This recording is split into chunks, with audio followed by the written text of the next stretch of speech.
All right, welcome into the post-game show, everybody. Altitude Sports Radio 92.5 Nuggets and Mavs reaction. I'm Dan Tanner as the Nuggets get the massive comeback win over the Dallas Mavericks in Dallas today. 112 to 101 is your final. What a freaking win for the Nuggets. They looked dead in the water midway through the third quarter in this game. They were down 19 to 3 to start this game. 21 to 5 in the first quarter.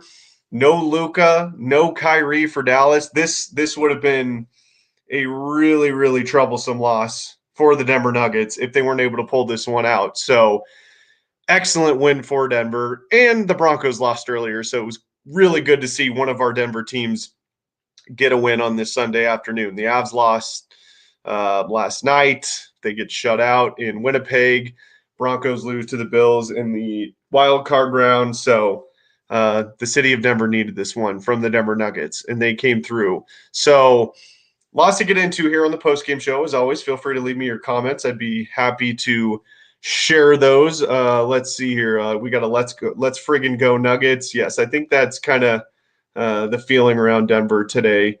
Navigator says, "Thank you, Nuggets, for saving the day." Yep. Yeah, like I said, if the Nuggets lost this game, oh my goodness, this would have been a very somber Mile High City. But they were able to get it done. Hey, Aaron Gordon is back. That was fantastic to see. First game since Christmas Day, their loss against the Phoenix Suns, the night of Christmas. He had been out for obviously 3 or so weeks with the right calf strain. So really good to see him back tonight, this afternoon, I should say. And he had a wrap on the calf, but he looked really good. So it looks like, hopefully, fingers crossed, he has gotten past that calf injury that has been plaguing him throughout the season. The Nuggets did what I thought they would do as far as the starting lineup goes. I suspected that they would bring Aaron Gordon in off the bench when he returned, because that's what they did last time he was out with the calf strain. In limited minutes tonight, they obviously started Russell Westbrook again tonight. And boy, I got to say, the bench unit with Jamal and AG out there was freaking phenomenal. To start that fourth quarter, Jamal Murray and Aaron Gordon really set the tone and helped the Nuggets get back into this thing in that fourth quarter. The bench, for as much as I've criticized the bench this year, and I know for as much as frustration as fans have had with that second unit this year, and deservedly so, they have not been good. They were the catalyst in tonight's basketball game. I mean, look at this, the plus minus in tonight's game. I can't believe what I'm looking at right now. I'm looking at the box score, the plus minus. Okay, let's just start with the starting five: MPJ +2, Nikola -2, Russell Westbrook -3, Jamal Murray -5, Christian Brown -19. But the bench: Aaron Gordon +23, Peyton Watson +30, DeAndre Jordan +13, Julian Strawther +16. This was by far the best game that the Nuggets second unit has played all season long. And I know Jamal was a -5. He struggled early on in this game, but I'm telling you, to start that fourth quarter, and in that fourth quarter, Jamal Murray helped the Nuggets win this game. I don't think they win this game without the performance of Jamal Murray in that fourth quarter specifically, and Aaron Gordon. So that was really cool to see. It'll be really interesting to see what Michael Malone decides to do with Aaron Gordon, with Jamal Murray, with the starting unit, because I tweeted this out the other night after the Nuggets win over the Brooklyn Nets. You can't take Russell Westbrook out of the starting lineup. He's been too good for this team this year. He's too good defensively as well. And the chemistry that he's built with Nikola Jokic is something special. And it's only going to get better as the season progresses along. Now, the question becomes, well, if that is going to be the case, if Michael Malone decides to stick with Russell Westbrook in the starting lineup, who goes out of the starting lineup? I think eventually once AG is back and not on a minutes restriction, he will obviously go back into the starting lineup. I would be shocked if that was not the case. So that leaves Jamal and Christian Brown. It's going to be really interesting to see what Malone decides to do. If it were me right now, I would bring Jamal Murray off the bench. I know that I've seen a lot of fans talk about this, especially with the struggles of the second unit this season. Obviously, today was an exception to that, but the bench has been probably the weakest thing on this year, even the defense. I mean, it's close. The defense and the bench have been definitely the two Achilles heels for the Nuggets this year. And I know that Malone staggers Jamal with the second unit quite often, and it doesn't seem to work. But you've got to wonder if that could be different if Jamal was coming off the bench. Now, I I would love to see it. I would love to see the Nuggets just experiment with that.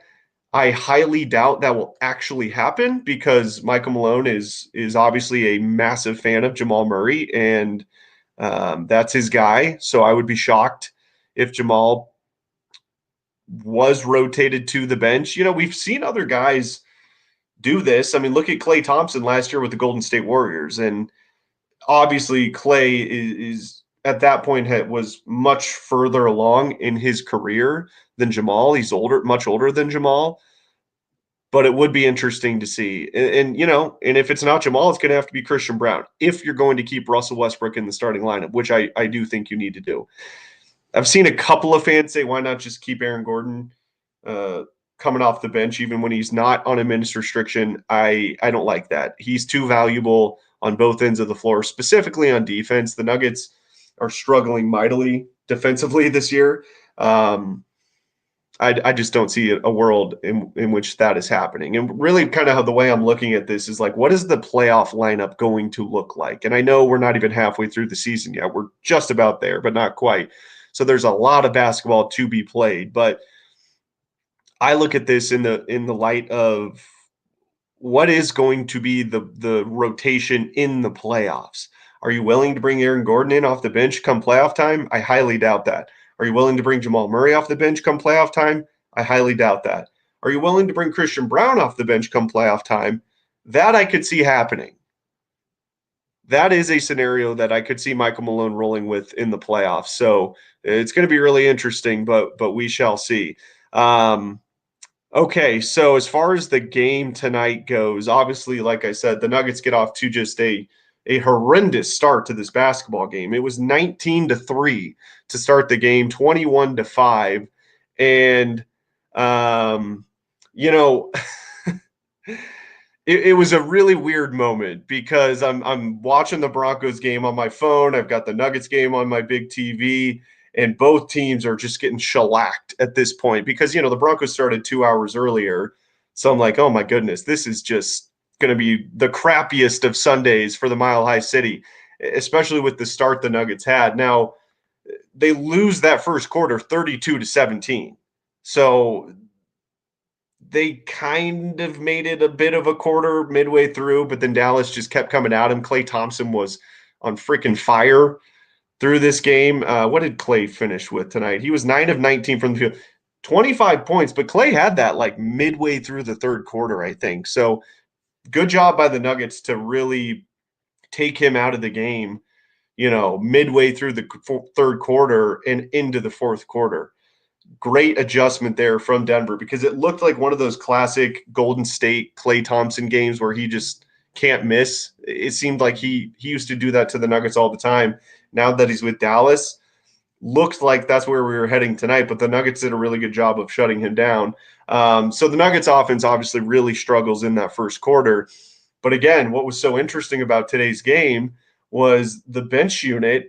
Not only, I've always said like my goal for the second unit is to just tread water, try to keep it even when Nikola Jokic is not on the floor. That's really and that's still my ask of the second unit. But today was just a much, much different story than we've seen really at all this year. The bench unit was the unit cutting the lead down in this game and eventually getting the lead back.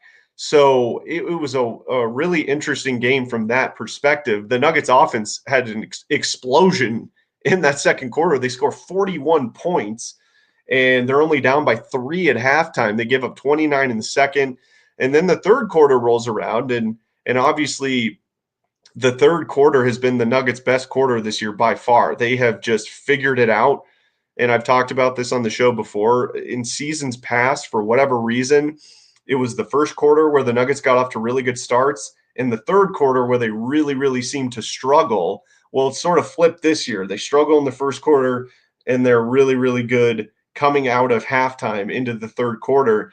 It wasn't a spectacular quarter by Dallas, by any means in that third, 28-21 for the Mavs. They outscored the Nuggets in that third. But the fourth quarter defense from the Nuggets was outstanding. They gave up 12 points in the fourth quarter, and they scored 20 or 33, excuse me. So they outscored Dallas by 21 points in the fourth quarter to win by 11. And again, I just can't say enough good things about what the second unit did tonight. Now, there is a tiny bit of a caveat with that, like I said, because of the fact that Aaron Gordon is on a minutes restriction. He was coming off the bench and was playing with that second unit the majority of the game.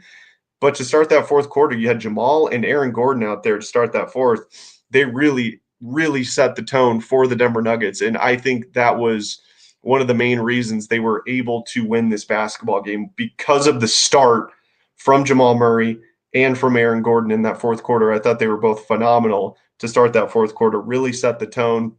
And then the starters came back in and closed this thing out. Just a really, really good win for the Nuggets. They couldn't lose this game. No Luka, no Kyrie. This would have been a really, really bad loss for the Nuggets. So it was really, really good to see that they were able to pull this thing out.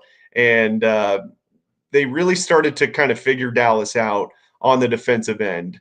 So that was really great to see, and just an absolutely excellent, excellent performance from the Nuggets in the second half, specifically in the fourth quarter of this game. MPJ struggled shooting the basketball, just 1 of 8 from beyond the arc.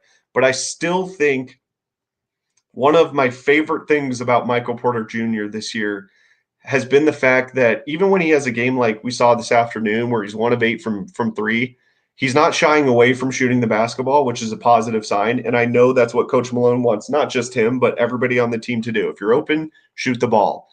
But he was still going to the rim. He was still attacking. He was still in attack mode, even when he was struggling shooting the basketball. Earlier in his career, Michael Porter Jr., we would not have seen that out of his game. So that's really an area of growth that I've been happy with from MPJ this year. And by the way, Michael has figured out the little Euro step, driving to the rim. He has gotten really good at that, and that's just another weapon that he's added to his game. Sort of it's so weird when I say this, and anytime Joker doesn't have like a 38-point game, 15 rebound, 15 assist game, it looks pedestrian. Well, at least scoring tonight, scoring-wise, Joker was a bit pedestrian, only has 19 points. He's averaging over 30 on the season, but he still pulled in 18 rebounds and 9 assists. Like, he just missed, he had the Sombor double where he missed the triple-double by 1, and tonight it was 9 assists. But I tell you what, Russell Westbrook, excellent game. He was the leading scorer for the Nuggets tonight. Efficient shooting the ball, too. 10 of 17 from the field, 10 rebounds, 7 assists. He was excellent again tonight. So, man, I don't see a world where Michael Malone can take Russell Westbrook out of the starting lineup. And it's going to be interesting. It's going to come down to Jamal Murray or Christian Brown as far as if Russ stays in the starting lineup, which I think he should. Who is it going to be? My guess is that it's probably going to be Christian Brown. All right, let's get to some of your comments here. I want to get your thoughts on the game. You can give me your thoughts on the Broncos as well. Look, let me just say this about the Broncos. We're going to be doing our Altitude After Dark show with D-Mac, Mike Sanford, and the whole crew, Vic, Mosier, Nate, Andy, Brett's going to be on there. That's starting at 8. And actually, we're going to be carrying that live on 92.5 as well. I'm actually driving down to the station after the show to go pot that up from 8 to 9. So feel free to listen here on our digital platforms or on the radio. We're going to have that for you, reacting to the Broncos loss at the Bills. But I will just say this about the Broncos game real quick, since we haven't had a reaction show yet. The defense was disappointing today, specifically the run defense. That was something I was not expecting coming into the game. Having Josh Allen escape the pocket and be able to use his legs to get first downs, that was not surprising. And look, James Cook is a very good running back, but it was surprising to see how badly the Broncos struggled slowing down the run, specifically in the first half of this game. I mean, Cook had, I think, close to 80 yards at halftime, had over 100 for the game. Obviously, the Broncos score on their first possession. It's just a dime from Bo Nix to Troy Franklin on their first possession of the game. That was really cool to see. But the play calling from Sean after that was curious to me. I understand that Sean was trying to get the run game going, and I applaud him for that. But you could tell pretty early on that they just didn't have it, which honestly has kind of been a theme throughout the whole season. So I did think Sean got a little too conservative, especially in the second half. So that was a little disappointing. Maybe that's a sign of like he still just doesn't quite fully trust his very, very young offense yet. Look, I know Bo's a rookie, but the offense as a whole is very young. Troy Franklin's a rookie. Devon Bailey's a rookie. Marvin Mims is in his second or third year. So that was very curious to see from Sean Payton there. But broader view for the Broncos, I mean, this season was a massive success. Don't let anybody tell you any different that this season was not a massive success. The over-under in Vegas was 5.5 wins this year for the Broncos. They damn near doubled that for the season. They made the playoffs for the first time in almost a decade. They finally found their franchise quarterback. I don't think there's any doubt in anybody's mind that Bo Nix is the franchise quarterback moving forward for the Broncos for hopefully the next decade plus. To me, that's the most important thing coming out of this season is the Broncos, I think, without a doubt, have found their franchise quarterback. Bo was spectacular this season, one of the best rookie seasons statistically in NFL history, and the chemistry between he and Sean Payton is very apparent that, in my mind, it's going to work. But they still have problems. I mean, there's no doubt about it. The problems that exist for the Broncos right now are they don't have a pass-catching tight end that's reliable. They don't have a bell cow running back, and they don't have really explosive players on the outside as far as the wide receiver position goes. So I really like Vele. I think he's going to be a very solid wide receiver for the Broncos. Troy Franklin, we'll see. I just didn't really see enough from him this year. He obviously has the connection with Bo from their time in Oregon, so that'll be an interesting thing to keep an eye on. And Marvin Mims, I thought, really developed into an excellent role this year just outside of the punt returns. He is a legitimate Deebo Samuel type of weapon for Sean Payton in this offense. So that's a really encouraging sign. But they need a bell cow running back. There's no question about it. The running backs just aren't good enough on this team. And, I love Javonte Williams, but he just has not been the same player after the brutal knee injury he suffered in Oakland, or Vegas, I should say, a couple of years ago. So really a lot of positives. They have a top 10 defense. I think the offensive line is really, really legitimate, but they need more weapons. And I think that's clear. And I think they can get them. They'll have, I think it's the 20th pick in the draft, right around there. I expect the Broncos to go super, super heavy as far as the offensive skill positions in this draft class. And they need to get better at the linebacker position. And obviously Alex Singleton being out after the Bucs game really hurt them. Cody Barton, God bless him. I'm not a huge fan of Cody Barton just in general. But overall, just really, really positive season for the Broncos. And the expectation now for this team is going to be playoffs. There is no more let's tank for a high draft pick. Those days are gone.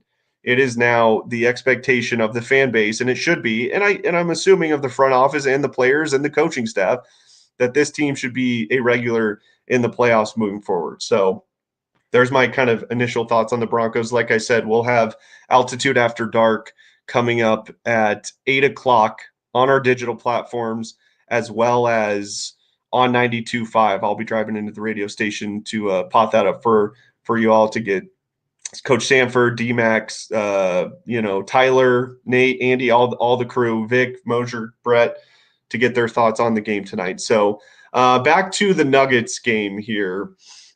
I do want to get some of your comments. Let's see here.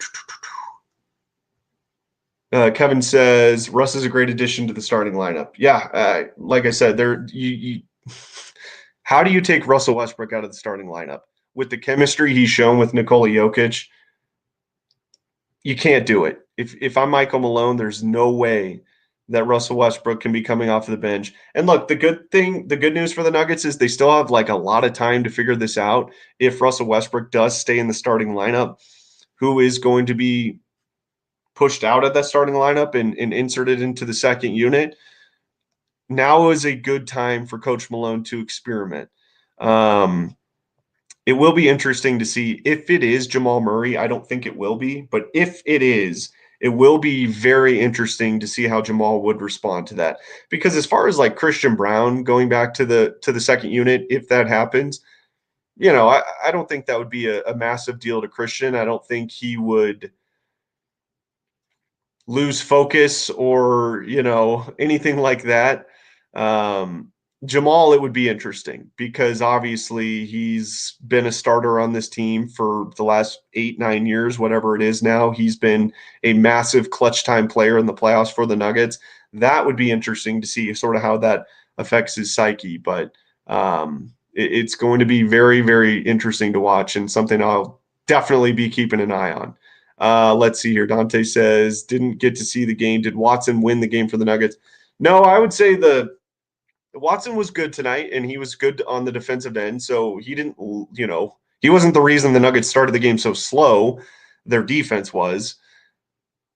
I'm telling you, like I said, I really think what really won the game for the Nuggets today was the start of the fourth quarter. Aaron Gordon and Jamal Murray really set the tone and got this going. And the second unit, just as a whole, that's what won them this game this afternoon, was the second unit not only treading water when Nikola Jokic was not on the floor, but chipping into the Mavericks' lead at that point and helping maintain a lead when they had it. So the bench unit, again, if you missed it earlier in the show, here's your bench units plus minus. This is a wild number, something I never thought I would saw from at least this Nuggets roster.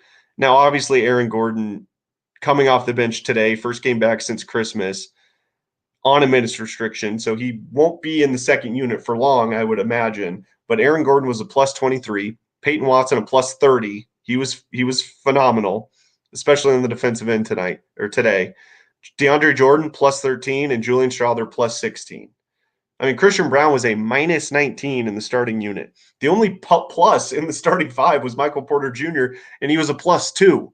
So the bench unit was the main reason the Nuggets won this game. And then, like I said, Aaron Gordon and Jamal Murray coming out firing on the offensive end to start that fourth quarter, in my mind, was really what helped the Nuggets seal the victory in this one. So excellent stuff there. Let's see here. Navigator says the D was atrocious. Yeah, well, they were. It was, especially in the first quarter. It was absolutely atrocious. But they only gave up 12 points in the fourth quarter. So a really good bounce back from the Nuggets defensively in the second half of this game, specifically the fourth quarter. They really got things going. And like I said, they were able to slow Klay Thompson down. In fact, they just shut him down after about midway through the third quarter where he had 25 points. That's what he finished the game with. So excellent job by the coaching staff there too, making the adjustments on Klay. Nikola Jokic, surprisingly, was actually kind of struggling, getting double teamed early on in this game. Now, in Nikola's defense, you had a lot of missed shots from Christian Brown and Jamal and Russell Westbrook on those wide open threes, and Michael Porter Jr. when Joker's getting double teamed, somebody's open. He was finding them. His guys were just missing those shots, and he still finished the game with 9 assists. If he has his teammates making more of these outside open looks that they were getting, Joker probably has 15 or 16 assists in this one. But the defense was really, really good in that fourth quarter specifically. Let's see here. Cause effect. Ooh, I like that. The season was great, but we can look at the D and go W2F. Oh, that's talking about the Broncos. Yeah, that was a little surprising today. Now, let's not forget the Bills. Josh Allen is a freakazoid. It wasn't Josh Allen today. It was really the run defense is what was very surprising to me today with the Broncos. They just, for whatever reason, could not get off the field. So interesting to see here. Okay, let's see here. Kevin says, what about Cortland Sutton DT? He was really good this year. Yeah, Cortland Sutton was phenomenal this year. They're definitely going to have to re-sign him. The chemistry that he found with Bo Nix was incredible. We never saw that with Russell Wilson and Cortland Sutton. So that's going to be an interesting thing that happens in the offseason. Something else I forgot to mention is they still will have the dead cap hit next year for Russell Wilson, but they've got more than half of it off the books this year. So they're going to have a little bit more flexibility as far as who they're able to sign in free agency over the offseason. Sean Payton actually mentioned that after today's game, that they do get a little bit of ease as far as the salary cap constraints that they were dealing with this year. Now, it's not completely going away next season, but after next season, it's gone for good. So the fact that they were able to make the playoffs this year with a rookie quarterback and the dead cap hit they had from the Russell Wilson trade was absolutely phenomenal. Let's see here. Christian Barber says new nickname Muscle Westbrook. I love that. Yeah, it is amazing how jacked Russell Westbrook is still at age 36, 37, whatever he is. That's something that was interesting to start the year, because it's clear and plainly obvious that Jamal Murray was very out of shape when the season started. I don't think there's any doubt about that. In fact, if you don't believe me, just go look at some pictures of Jamal Murray from their championship season. He's pretty jacked.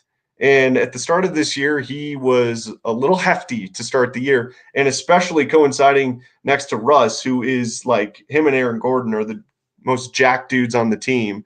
I've been wondering if that is something that has motivated Jamal Murray as far as getting into shape and getting into shape quickly. He's definitely in better shape now than he was to start the year. There's no doubt about that. I've talked about this. The way he's just moving on the court, not even physique, the way he looks wise, it does look better, but the way he's moving on the court now is much, much better than it was earlier on in the season. I mean, to start the year, Jamal couldn't blow by anybody to get to the rim, and he's been able to do that a lot more often over the last month or two. So it's been really good to see. Let's see here. One more before we get out of here. Okay, we really need the Nuggets to step it up on Tuesday. We should have beaten these guys easily with Luka and Kyrie out. Yeah, I get it. That was concerning. No, the two best players for the Dallas Mavericks were out of this game.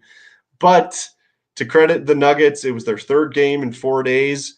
And to be able to lock it down the way they did in the fourth quarter for their third game in 4 days was, I think, really, really impressive and a really good sign that this team is really starting to get momentum going. And then obviously coming up on Tuesday, they'll stay in Dallas and have another matchup with the Mavs on Tuesday at 7:30. That's a TNT game. So we'll have pregame coverage on Altitude Sports Radio 92.5 coming up at 7 o'clock. But that's going to do it for the postgame show. Like I said, please feel free to tune in to our digital platform starting at 8 o'clock. We'll have Altitude After Dark. I'm sure the guys will be talking about this game. They'll obviously be mainly focused on the Broncos-Bills wildcard playoff matchup. We'll have all the Altitude personalities on there for you, and we'll be carrying it on our radio station, Altitude Sports Radio 92.5, from 8 to 9 o'clock tonight. I am heading there right after the show ends, so we'll get that going. And we'll have all the reaction to this game and Broncos and Bills coming up at 8 o'clock. But excellent win for the Nuggets, 112-101. They get the comeback victory over the Dallas Mavericks. They're 23-15 on the year.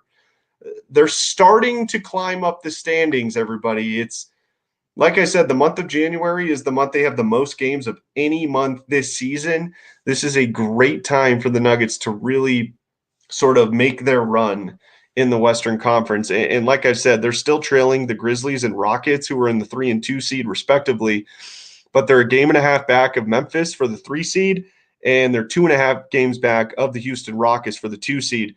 And like I said, I really do like what both of those teams are doing in Houston and Memphis, but it's kind of the same feeling I had with the Thunder last year. Those teams are just still too young, in my opinion, to really be where they are right now. I think both of those teams are going to fall back down to earth just a little bit. And the Nuggets have a great opportunity to move up to the 2 seed sooner rather than later. They've got Dallas hot on their tail. This another reason today's game was such a massive win for Denver. They get this win, and Dallas is still just a game and a half back of the Nuggets. You've got the Lakers in the 6 seed, 2 games back of the Nuggets, and the Clippers are just 2.5 games back of Denver as well. So every win, even this time of year before we're halfway through this thing, really, really important because the West is just so tight right now. I mean, the largest gap in the West really from the 10 seed, really actually from the 12 seed through the 2 seed is 7 games. And then the gap from the 2 seed to the 1 seed is 6 games. So it's a very constricted 2 through 12 in the standings right now in the Western Conference. So the Nuggets can't afford to be losing games like they could have today, especially with no Kyrie Irving and no Luka Doncic. So excellent win for the Nuggets this afternoon. They get a comeback victory, and they saved the Mile High City from having one of the saddest sports days of the year on this Sunday and into tomorrow. So excellent win for the Nuggets tonight. Again, we'll be on here starting at 8 o'clock with Altitude After Dark, reacting to Broncos and Bills. Nuggets get the win. Thank you so much for listening to In the Paint right here on Altitude Sports Radio.